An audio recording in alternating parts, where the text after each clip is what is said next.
Hi, this is Spencer, and you're listening to The Other Show. So, Kent, now that you're Mr. Outdoorsy and we see it in all of your Tinder profiles and mutual profiles, when are you going to let me take you camping? That's Photoshop, by the way. I can tell by the abs. Yeah. I'm pretty good with Photoshop now. Wait, you want to take me camping? This is the first I've ever heard of this. And why? No, we've got audio evidence that I've offered to take Nobody both remembers me and this. Josh. Okay, explain it like it's the first time you've talked about it. Like, no, I want to take you guys camping. You guys know I love camping. That's how I grew up. Because I grew up in a ritzy family that couldn't afford hotels. So we went camping all the time. Yeah.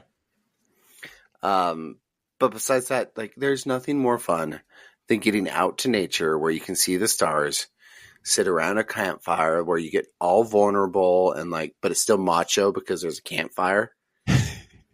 Okay. Are you saying just bros, or would I be going with your family? No, just bros. Okay. So we're getting all vulnerable. We're, just kind of, we hear the crickets. Yeah. We hear the river. We can go fishing in Wyoming. Okay, I grew up camping as well. I think our families were probably pretty similar. That was our thing to do. Like the most bougie thing we did was my whole family, aunts and uncles, mom, dad, they were river rats for the Snake River. Oh, really? And so we had rafts and we do that all the time. But that was kind of the craziest thing we did because we just went camping a lot to the point where I think I grew out of it. Is that horrible? That's not possible. No, it is, because when you're responsible for making sure your kids are fed, alive, the tent is up, I'm like, oh, this is less fun. I'd serve my time, but, and would I go with the bros? Yeah, I guess I would. But Hard also disagree. Okay, go on. Because I just took my kids camping for the first time, and it was a freaking blast. Okay? Yeah. No, you love it. I'd have to really be sold on this. When was the last time you went camping? So we don't. We have a family cabin up at Bear Lake, so anytime we have time to just do something on the weekend, we'll just do that. So it's that's glamping. It's a house. And so I want to take him to Goblin Valley. But for me, it's I got to plan a time of year to go when it's not boiling down in southern Utah. And, reserve a place. At that point, it's all gravy. And I want to give him those kind of memories in a short term because my kids are getting older now. But also, it's really hard to be like, hey, you know what? We could either hang out at home and just have a good time and relax, or camp and wake up feeling gross. I think you kind of missed the boat on introducing your girls to camping. Yeah, I'm okay with that. I'm okay denying my children a seminal experience to connect with nature. So that no one sleeps at night. They're afraid of noises outside the tent. That's the thing. I am kind of opposed to it, I think. I think once I'm there, I'd be like, this is great. What a cool memory. But the planning, all that kind of stuff, I don't know. You don't Spencer, know? Keep going. Sell me on it. Other than memories, what is it? That is it. It's the memories. It's the being able to just disconnect, get back to nature. Yeah. You and Josh were blowing up my phone. Well, look, I'm not going to make up stuff for stories. Josh was blowing up my phone. Yeah, Josh was. Yeah. Thousands of listeners. Okay, keep going. And you just don't need to respond because you don't have cell signal. You're forced to disconnect. And That's looking all you up, needed to say. do you like looking at the stars? I do. Okay. What we see here, in the city, is pittance compared to what you can see when you actually truly get out into the woods. Yeah. And look, I love hot dogs, right? Roasted wieners, all that. Yeah. But when you camp with me, that's not what we're doing, man. Go on. We are eating good. Okay, that's when I bust out the Dutch oven pizzas or the deer tacos or what? Fried rice, omelets. bacon pancakes. And yes, I sing the song when I make bacon pancakes at 7 in the morning. Pancakes. Oh, 7 in the morning. Okay, you had me. And then you said 7 in the morning. No, that's when I'm up. Stephanie was asleep till like 8:30. Okay. Hazel actually slept till 9. And we had to wake her up. It was the funniest thing. So we were gone. This. Do you have sleeping pads and sleeping bags? Or do you just bring a sleeping bag and that's it, and blankets? What am I, 16? I have a bad back. Of course I have cots and pads and 0-degree sleeping bags and a catalytic converter propane heater for the tent. You do? And is my tent a 10-person tent? Yes. And let me tell you this. It says 10-person, but really it's only 2XXL or 2XL cots and a pack and play size. Oh, okay. Yeah. I'll stay in the pack and play. No, I've actually have. So I've got the coolest thing. They're called disco bunks, and they're not what you think they are. I'm thinking there's going to be a party in this tent. Go on. Well, there is, but that's for different reasons.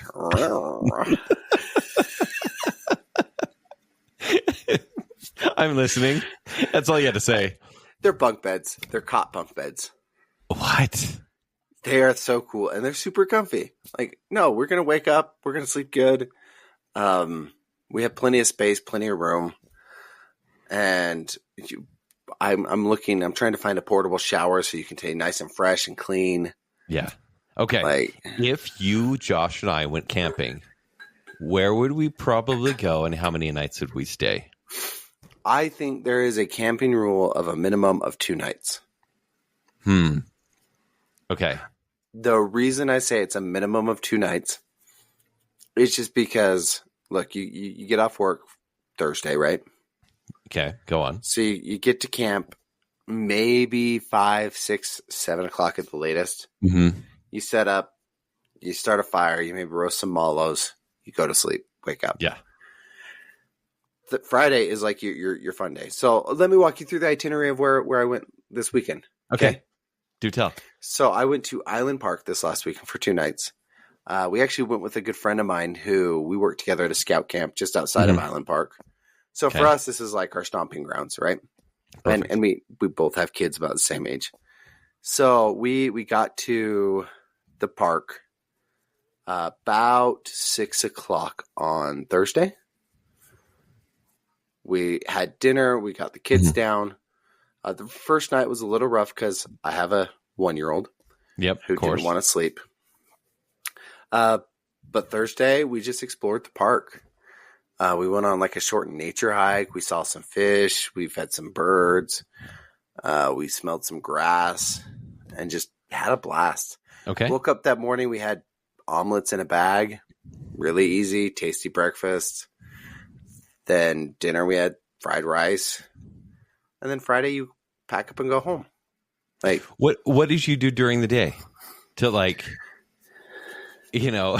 guess on a Friday when you're camping, other than river rafting, a little bit of hiking maybe, but with kids, do you hike?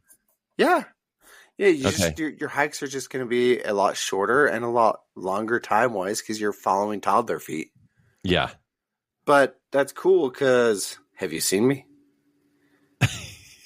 I'm not like doing an 18-mile hike. Like we're 2 miles in on a somewhat paved, well-groomed trail, and I'm like, yeah, we good. We good. We're stopping to read all the placards, okay? Spencer, I'm willing to commit to 2 nights. Only 2 nights. But just enough so that we can feel gross, unshowered. Hopefully there's a bathroom nearby. Because as you know, always. Josh and I struggle. So, and then, we'll pack some good food. As long as there's snacks, s'mores, and even, not kidding, hot dogs are great. Hot dogs are great when you're camping. You can do them one night, but you can't overdo it. Just trust me. But we'll have good food. We will have good food. And I'm working out all the kinks of all my new camping stuff because as I've gotten older, I've had to replace it all. We only had some minor mishaps while going up there. Okay. So like I said, we left Friday. I went out and bought, because we have a little Kia. Oh, what is it? Kia Santa Fe or something like that.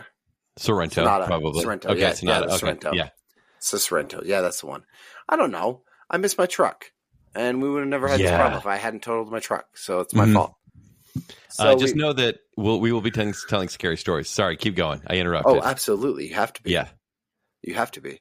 Okay. So I went out to Harbor Freight and got a cargo rack, like those little hitch cargo racks to actually be able to fit all of our stuff. Because we've got like super comfy camp chairs. We've got like, you can get like 0-degree sleeping bags that are like super compact. But man, I want bougie. Mine's got to be puffy. It's got to be fluffy. And I got to feel like I'm being hugged and spooned by Bigfoot. If I'm not being little spooned by you guys, I need to feel like it by my sleeping bag. Yeah. So like our stuff took up the whole back, and then we still needed to fit like the camp stove and things like that. Yeah. So I got this little cargo carrier from Harbor Freight, threw it on the back, wrapped it in a brand new tarp that I was going to use for the ground cloth. We pile in the car. We drive to Rexburg. Great time because, I went to school in Rexburg, right? Mm-hmm. Yeah. So nostalgia. I'm like driving around telling my family, like, hey, this is where I played Frisbee. This is like where I did this. Let's go to the temple real quick. And Kent, my son is possessed. Go on. I am convinced like there's a little demon in this child because we pull in the temple and immediately he threw up more than twice his body volume. What?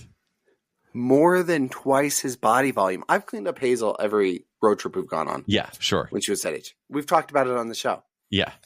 And this was the first time like I just looked at the quantity and the amount of vomit from chin down to legitimately toe. Just covering him. And I looked at Stephanie. I was like, I'm at a loss. So we were sitting there trying to figure out what we're going to do and how in the temple grounds, like stripping my son naked because he's possessed. Not anymore, though. We exercised him. Okay, Pretty sure that's what that was doing. Yeah. Maybe you do a couple test runs. Go by some temple based grounds. Based on his streaking or his screeching, like, we got it. We're good. So we're sitting there trying to figure out how we're going to get this guy cleaned. I call some people I know in Rexburg still. None of them answer.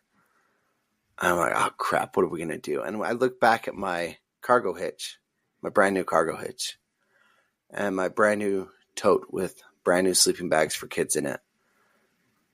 And it has melted through. The tailpipe was pointing right at it, and it blew a hole about the size of a football. What? All the way in and back. I'll have to get pictures and send them to you. Jeez, Harbor Freight. Okay. I blame Kia more than Harbor Freight because Harbor Freight did come to the rescue. So what we ended up doing is like we just have this naked baby boy. We put him on Stephanie's lap and we drove to the nearest car wash. And I pulled out his car seat and I power washed it. Yeah, of course you did. Was it necessary to not just run it under some water? This was the power washer was needed. No, the power washer was needed. Okay, I told you this is too. Have you seen Howard lately? No, he's not a small boy. This kid is 95 percentile for weight and height. Yeah. So like we've got the friends we went with, their little toddler or their son who is 2 years old is the same height and weight as Howard. Mm-hmm. And just vomit everywhere in the nooks and crannies. So yeah, it needed to be power washed. Yeah. So like I put the coins into like the power wash thing and like rinse, soap, wax. No, I don't want wax. Wax. Back to rinse. And I'm just like hosing it out in the parking lot there. Stephanie takes kids down the street to a Maverick to go to the bathroom. And like, I'm okay. Now that I got this done, like we can't put our kid like in this drenched car seat, right? Yeah, sure. Yeah. So I pull aside one of the tendons because it's attached to a Point S tire. Shout out to Point S tire in Rexburg. I was like, hey, this is the weirdest like request, but my son just threw up. Do you have an air hose I can use to dry his car seat that I just washed in your car wash? And they're looking at me like I am the weirdest. But come on, this is Rexburg. They've seen way worse. Of course they have. Okay. So, yeah, I'm sitting there in their tire shop now with an air hose. Like, this car seat has not been this clean, even coming fresh from the factory. Yeah. Like, you offer full detailing for car seats. Yeah, spot treatment, everything. Yeah. I haven't hung a little air freshener from the back of it. It's good. By that point, my friend and his family arrive. Like because we share location when you're traveling. He pulls up behind us and is like, "Okay, let's get this figured out with the hitch." We run back to Harbor Freight. We get a riser for the hitch to put it up above, and get it all fixed up. But overall, I bought everything for camping basically twice. Oh my gosh. Because I had to buy all new sleeping bags. Yeah. For Hazel. I had to buy a new tote to put it all in, and I had to buy a new tarp and everything. And then the price of the riser and the new hitch pin was the same price as the cargo carrier to begin with. Yeah. So, what's cool about this, Spencer, is I never want to go camping. I mean, this seems really. I will be the one puking in the car, and you'll have to clean me in the power wash and replace everything. Sleeping bags. I mean, this sounds like a disaster. Memories are good, though. Memories last longer than the disasters. Memories are great because, look, I am all for pulling into the car wash with a naked Kent on my lap and power washing you. Because we didn't know what to do when we pulled into the temple and your possessed self threw up everywhere. It's a visual that nobody needs. And to be completely honest, it's probably going to be the same food because he ate Jolly Rancher ropes on the way up. Oh, they're so good. Yep, it would be the exact same food. little apple juice Go-Gurts and Jolly Rancher ropes for sure. Oh, that's so good. Okay, listen, we'll talk to Josh, okay? We'll talk to Josh. We'll obviously talk to his wife, see if he can get permission. We'll make it happen. Okay, we don't need to go far. We can go somewhere where you can go swimming, too. Yeah, that'd be cool. I don't know, with the river, or up to what's that? Pineview Reservoir or something like that. Yeah, I'd be down with that. Okay. Okay, we'll make it happen. We'll make it happen. Even if it's just one night. Yeah. Hey, so let's talk about some entertainment stuff because Josh isn't here. So we're going to take this opportunity to talk about stuff that yeah, right? Yeah, I love it's like, here's the thing, Spencer. Imagine if he was here and we'd be like, oh, yeah, sorry about that, Josh. Just completely bypassed you, or you're being pretty quiet tonight, dude. So, but now we get to take this opportunity to talk about stuff that he'd either glaze over completely, roll his eyes, or whatever. So, you mean kind of like camping? Yeah. Listen, when we go, I will thank you. But yeah, okay. We'll get you. Okay, so what do we want to talk about first? There's a few things. Okay, what's on the agenda here? Well, let's talk. We can do some British sci-fi. We could talk about some Cape flicks, some studio issues. I mean, you name it. Let's start with studio issues. Okay. So, and back me up on this. I don't know the exact number, but about, what was it? 3-4 years ago, one of many Warner Brothers mergers, right? Warner Brothers has been around forever. They've joined with a ton of companies, separated from a ton, but I think they joined with Discovery, I think about 3-4 years ago. Is that right? It was it 3-4 years ago, or was it 5 years ago? Because wasn't it right as they were launching HBO Go or HBO Max? HBO Max, I think so.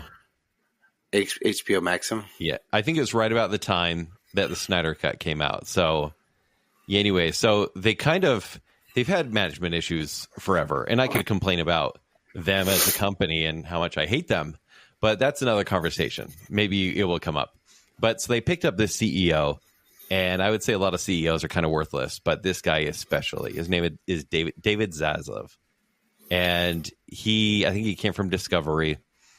And he did come from Discovery. Yeah, almost immediately, I think they were trying to cut costs or get people to join into streaming. So remember, they did that whole same-day streaming in 2021.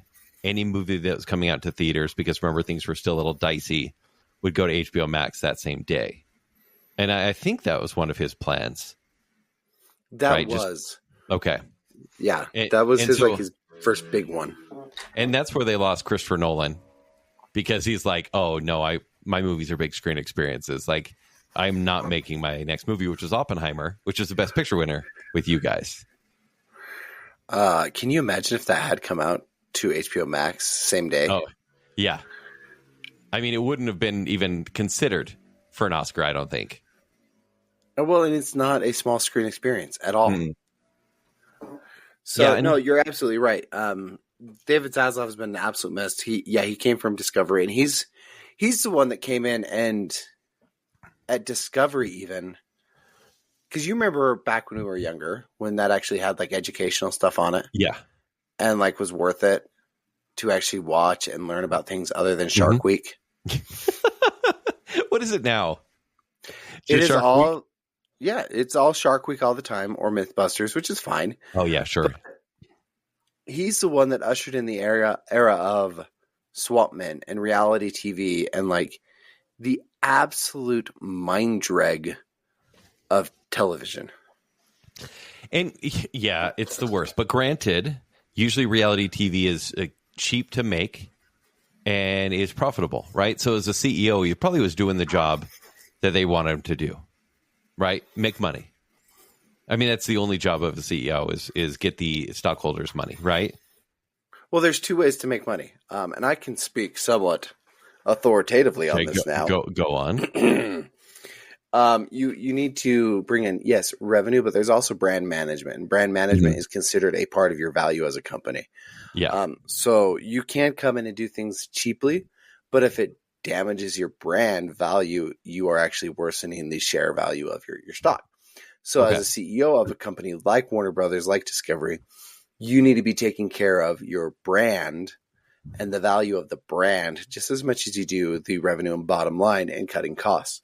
That's why mistakes like Coca-Cola with New Coke was such a freaking blunder, and why Coca-Cola probably could do a lot of things cheaper. They don't, because it hurts the brand. Yeah. Okay. And so, I mean, you tell me how you feel. Like, this is such like boring inside baseball, but I would say he's hurt the brand in the past couple of years because his focus has only been on, I think, 3 major IP, which is DC, Harry Potter, and to a lesser extent, Game of Thrones. You think he's even focused on that? No, but they are still putting money into video games and the House of the Dragon for Game of Thrones. He comes from a McKinseyan, like, I'm going to throw around words around. Go on. But a McKinseyan school of thought when it comes to running a business, and that is to cut corners at every freaking chance and to drive overhead down to increase profit margins. And it's a short-term play. Which is why they've canceled finished movies like Coyote versus Acme, which is a Looney Tunes movie. Looney Tunes has also been taken off HBO Max. And they've also is getting distributed. Yeah, right. And then finally, but not by Warner Brothers. They had to be Warner Brothers, yeah. They cut it for tax reasons, said it will never see the light of day unless someone bought it from them. And then also the Batwoman movie, completely finished movie, would have been timeline right after The Flash. And they completely eliminated that. No one, quote unquote, will ever see that for tax reasons. And so his manipulation of the company is like, and obviously I'm not a fan because of just how everything's been treated, whether it's Nolan or Snyder or you name it.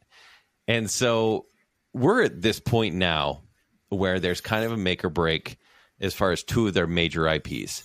And one is the Harry Potter TV series, which will probably air next year, is currently casting and already having its own issues. But the DC relaunch. Yeah, right. The DC relaunch is kind of the one that we're going to immediately see that the money's already being pumped into, and that's with Superman, and already I think they just finished the Supergirl movie coming out next year. Yes. And it's a big risk. It's a lot of setup for a future universe to kind of be another Marvel again, I guess. And so we can talk about if this fails, but let's talk about him specifically. He's making a lot of money, right? And how much did he get denied for? Because like CEOs always make their money and then they make a bonus. What was the bonus he was trying to get? $50 million.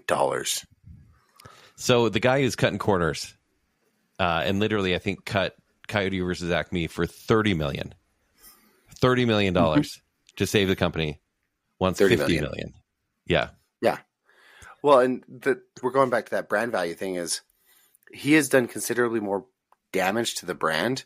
In their balance sheet, yeah, you're going to see some positive gains, revenue gains for cutting things like Coyote versus Acme. Yeah.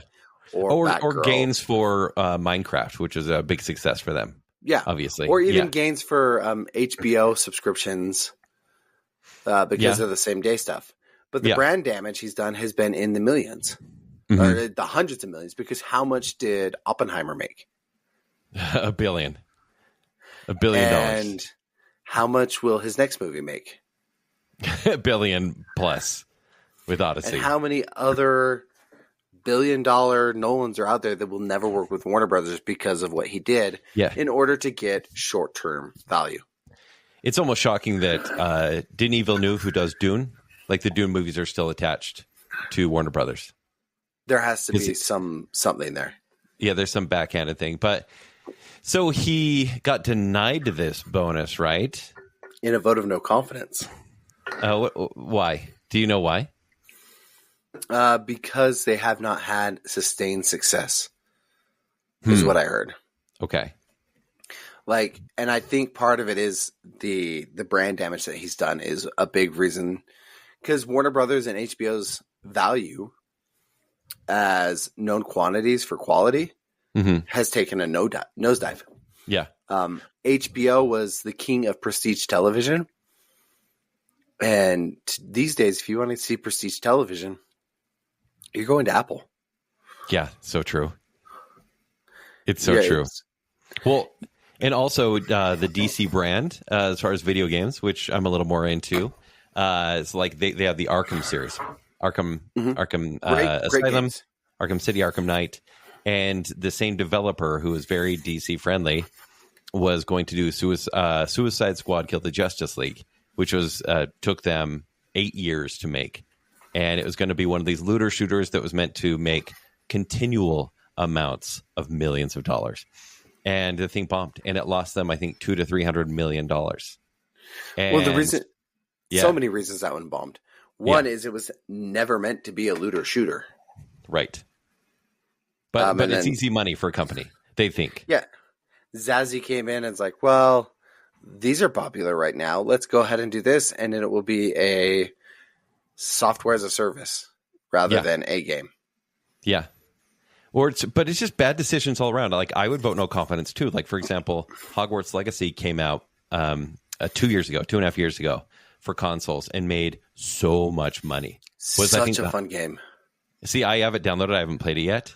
So good. I highly recommend it. They've canceled all additional content, and they're even kind of hemming and hawing about a sequel. And that's easy money for them. And I'm like, who's running this company? And like, obviously I know, but like, why? Because I kind of feel like they're kind of tanking everything. It's a junk stock at this point, so that they can do another merger. And I don't know with who, but I think they're trying to sell the company off. And I don't think it's just conspiracy. What do you think? No, I think that is what everyone, the consensus is. They're trying to find and make them as short-term valuable as possible to make it worth it, so they can sell themselves off and then make a buck and wipe their hands clean. This leads into another level of nerddom here. We just talked about stocks. Now we're going to go back to superhero movies. So we just saw Captain America fail. We saw Thunderbolts, which I liked, which was good, right? We liked.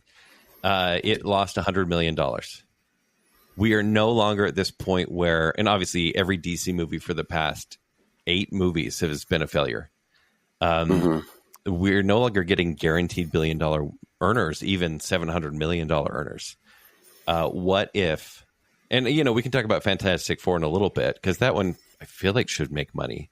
But what if Superman fails? What if Superman makes under budget or under the budget and advertising, which honestly is close to $800 million. But so what does DC do? Because obviously they still have a Supergirl movie that is done. Do they finish the movie, release it, and just hope, hey, maybe we can peter the brand out kind of like we did with the way the DCEU was at the end? Or do they just keep trying, or do they sell to Universal? Like, what are the options here, Spencer? Honestly, I think the first thing you're going to see is Zaslav gets fired. Fired, not quitting. Not quitting, fired. Okay. We've got to rephrase this. This is CEO firing, okay? So they mutually part ways, with the golden parachute. I mean, we've seen Kathleen Kennedy survive for how many years since? 9 years over her expiration date. Granted, that's Disney and Kathleen Kennedy. Zaslav is a different beast. Mind you, her movies have made money. It's hurt the brand, though, beyond belief. It's hurt the brand, but her movies have made money. Okay. I get what you're saying. Like, there's a trade-off. Okay. With Zaslav, he's completely dragged the Warner Brothers brand through the dirt to the point where they're a joke. They're no longer known for quality. They're no longer known for good content and entertainment. Yeah. Like, they've completely abandoned the Looney Tunes. Yeah. So that's that. And then if Superman bombs, he's gone all in on this twice now. Yeah. And if this bombs, he's gone. Like, they've already tipped their hand with the vote of no confidence that, look, you can't get this done. You're out. Okay. You're already on thin ice.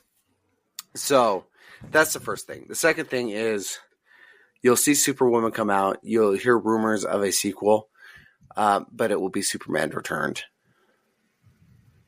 Okay, so you think even if Superman's a bomb, or not even a bomb, if it's mildly fine and well received, like say Superman Returns, you think they'll try to hype up a Superman sequel, which may or may not happen? Because keep in mind, we haven't seen the Batman sequel yet, and it's been 5 years, or it will have been by the time that movie comes out. No, it's going to be like Superman Returns, where it happens, and then great, that was fun. You might hear rumors of a sequel that'll never materialize, but okay, it's not happening. That universe is dead. Well, let's bridge right over then. I mean, so Fantastic Four had some mixed reviews. Granted, an audience could always decide to give it a lot more money than maybe the reviews are saying. If that movie fails, like I know we already have at least one Avengers movie queued to go, and that's being worked on right now. What happens to Marvel? Do they just keep powering through? They just keep powering through. It's a poisoned well. Like Disney will just keep pumping money into anything that they want to force to work. And I'm going to call it right now. Fantastic Four is not going to do that great. See, that shocks me. When the year started, I'm like, that is a guaranteed $1 billion movie right there. Because it seemed like it would hit all the right notes. And I would say from some of the promotion, at least early promotion, I was like, yep, that feels right. Granted, from everything I'm hearing about the plot, not so much. Yeah, but here's the thing. Who is a Fantastic Four fan? No, here's the thing. I think we all want, as they're an underdog, they're a cinematic underdog that has failed numerous times on the big screen. We all want them to do well, I think. Do we? Yeah, I think I do. Why? Do you not? Because they never have.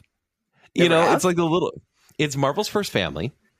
If this could kickstart something like, as you and I, we're probably more X-Men fans, but if this could kickstart a new Marvel where it's like Fantastic Four and X-Men are like the Premier League of the MCU, the face, I'm maybe okay with that. Or do you disagree? Do you think that it should go away again? I mean, Well, Totally fail. answer me this. How did the last X-Men movie do?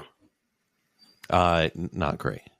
And that's the Premier League of Marvel teams? Okay, but all the former MCU fans that would have just drank the Kool-Aid would have said if the MCU had a control, kind of like with Spider-Man. Okay. If they Tom Hollandized which is the term now, the X-Men series, maybe people would be on board and they'd make $1 billion and they'd get to use all the original costumes, whatever, which is highly likely.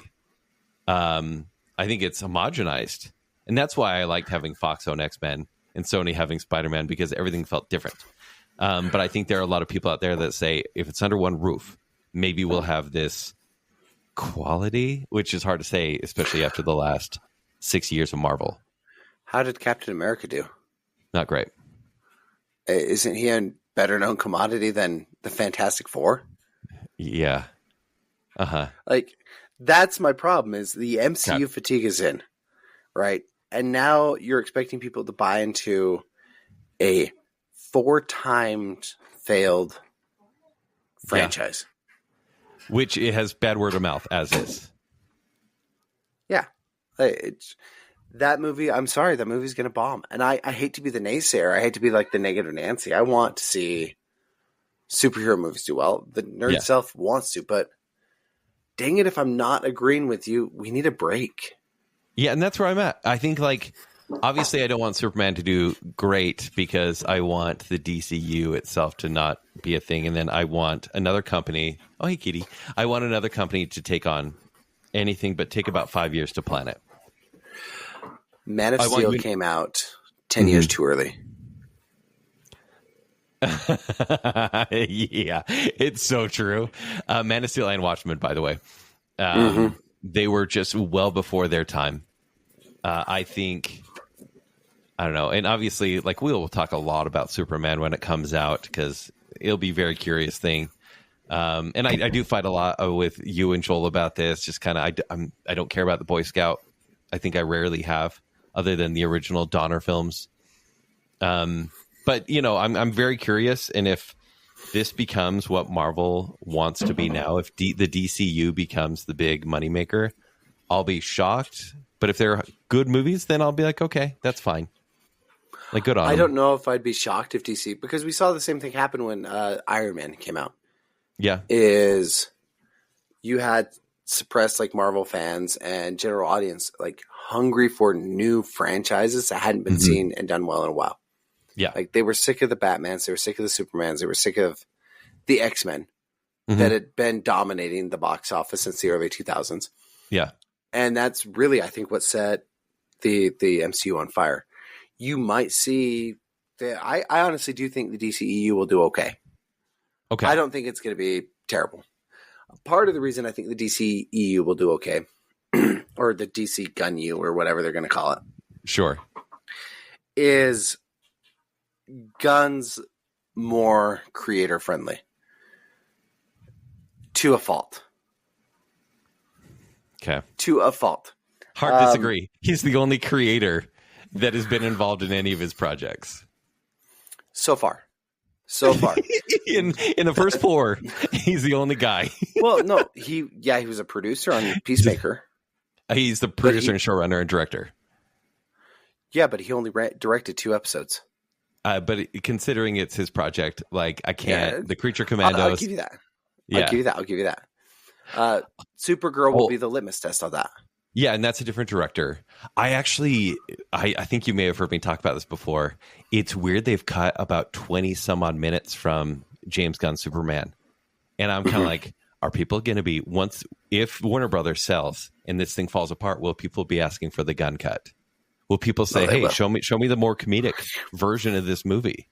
Because there is one. There's always going to be more of a curiosity over, like, what was the director's actual... It started with the Donner cut. Totally. Yeah. And then people are begging for the Schumacher cut. Did you see what happened with the Schumacher cut? Oh my gosh, yes. So for everyone listening, the Batman Forever, which came out way back when, but we all remember seeing it. Val Kilmer's Batman. It was bonkers. That movie really started the whole neon Batman. You know, it was all just zanier than zany. And, you know, but there's a lot to appreciate about the movie especially the soundtrack. Okay, so Joel Schumacher directed that movie, and you can tell it's a very Schumacher movie, except that it wasn't really his passion, because it was the joy was taken out. In fact, a lot of scenes were cut out by the studio, which has just happened throughout all of cinema, right? And so Schumacher's passed away at this point, and obviously Val Kilmer as well. And I forget which theater, but someone got the rights to show it in LA, and they were showing the Schumacher cut, added scenes. I don't know if they were like CG or anything was like totally finished or rendered. There's a completed what cut. they need to completed, and so they were getting ready to go, and people were really excited. The whole blogger critic community was stoked to see this movie and talk about what was out there, the Kevin Smiths of the world. And then the studio did a cease and desist, and no one will ever see it until maybe rights get passed. But it's a heartbreaker. Zaslav is fired. That's just it. I think this all goes back to bad decisions have been made throughout. But if there were maybe management and they said, for example, Gunn, you make your movies, we're going to let the Batman still exist in its own Elseworld. We're going to let Snyder make his Justice League in its own Elseworld. I think that could be a bigger thing than Marvel, especially now. I think the multiverse fatigue is just as bad as I don't think it'd be multiverse. I think it would be Elseworlds. I think it would be, you can separate it, kind of like people reading comics back in the day. The stories did not have to combine to save the city. I don't trust the general audience enough to distinguish between that. That's a good point. Okay, but so yes, this does go back to one of this is all full circle of the bumbling idiocy of David Zaslav. He's a short-term money value maker guy. Mm-hmm. Why the heck has he not released the Schumacher cut? Why has he not done the Suicide Squad? Suicide Squad. It's like immediate money. Movies. Immediate money. The people that still buy physical media would be all over those. Well, here's the thing: don't stream it. Release it only as a premiere physical media disc, and you could charge $100. Yeah, people would buy it.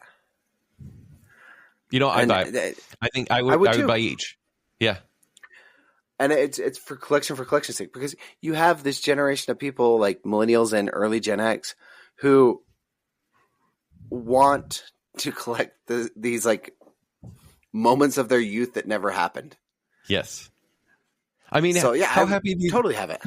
You and I both, when the Snyder Cut was not only streaming but announced on 4K and Blu-ray, I was like, what? What world is this? It felt like a parallel dimension, and so I bought it immediately. I didn't care about the price because I said, this is something that shouldn't exist, but it does. Yeah. So here's my money. Here's my money, studio I hate, that's committed a lot of atrocities.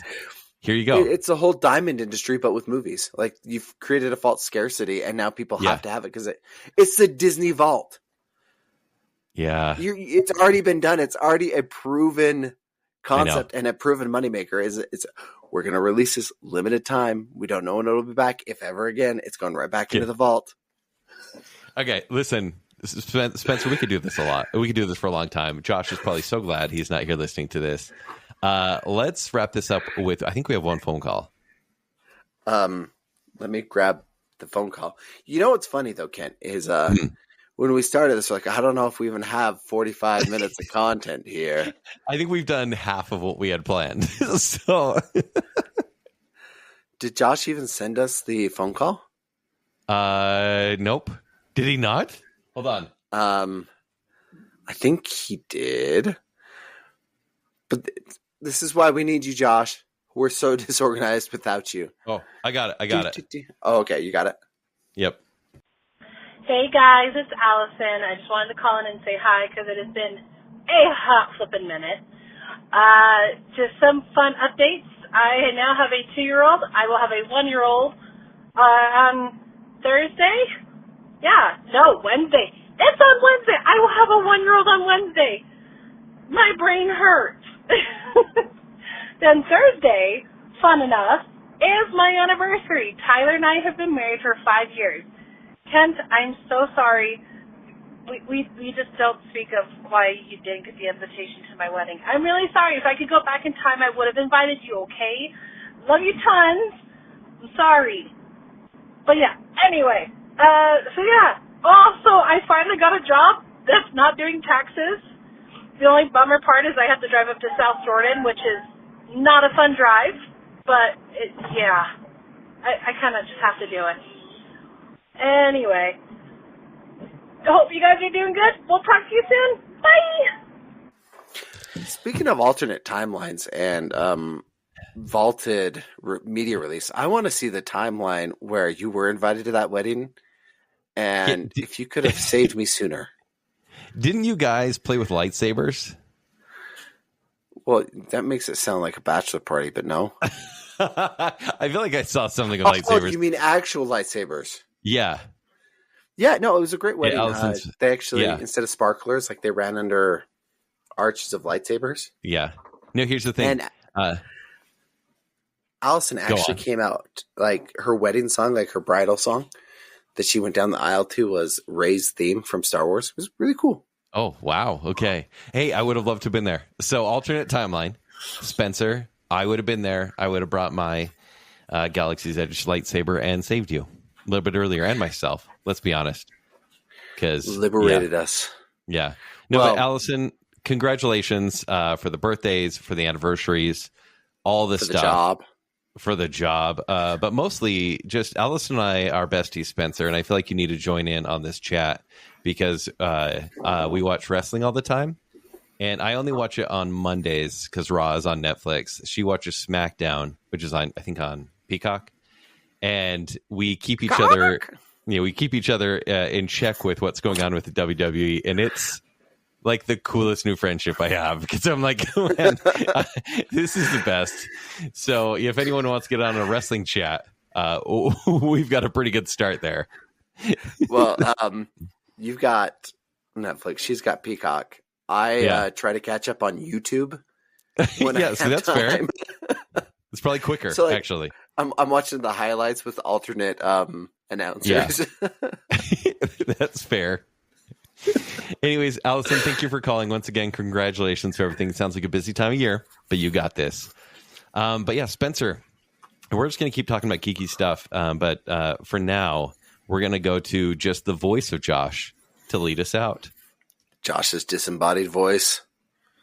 So true to Kent and I's discussion about alternate timelines, Snyder cuts, Schumacher cuts, due to my inability to find where Josh has stored the actual outro and the background music and basically all the audio files we use for editing, you all can look forward to finding me listening to the Josher cut of this episode of The Other Show.